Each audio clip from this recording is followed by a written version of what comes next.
First আমি যখন CSP start করি 1500 টাকা কমিশন পেয়েছিলাম। সেই সিএসপিটা গত 1 বছর ধরে নেট কমিশন 1 লাখ টাকার ওপর ইনকাম করে এখন। তো যারা নতুন, এটা বলার এই জন্যই উদ্দেশ্য আমার যে যাদের নতুন সিএসপি তাদের ইনকামটা কিন্তু শুরুতে অল্পই থাকবে এবং সেখান থেকে আপনাকে কাস্টমারের সাথে ইন্টারাক্ট করে, কাস্টমার অ্যাওয়ারনেস করে আস্তে আস্তে আপনার ইনকামটাকে সেই জায়গায় নিয়ে যেতে হবে। এসবিআই একটা আমাদের মানুষের, ভারতবাসীর কাছে এসবিআই হলো একটা ট্রাস্ট।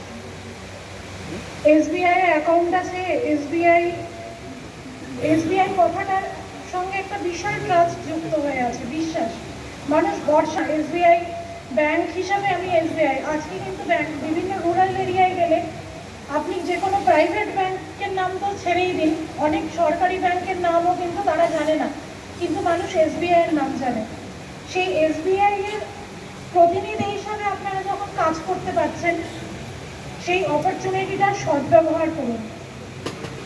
বারবার একটা কথাই বলবো যে অসৎ পথে চলবেন না, সৎ পথে কাজ করুন। সৎ পথে অনেক রোজগার করার সুযোগ দিয়েছে ব্যাংক, কিন্তু কোনো আপার লিমিট ব্যাংক আপনাদের এখন, আমি লাস্ট মান্থের কমিশন যখন এসছে তখন দেখেছি যে আমাদের প্রায় 50টার উপর আইটেমে আজকে ব্যাংক কমিশন দিচ্ছে।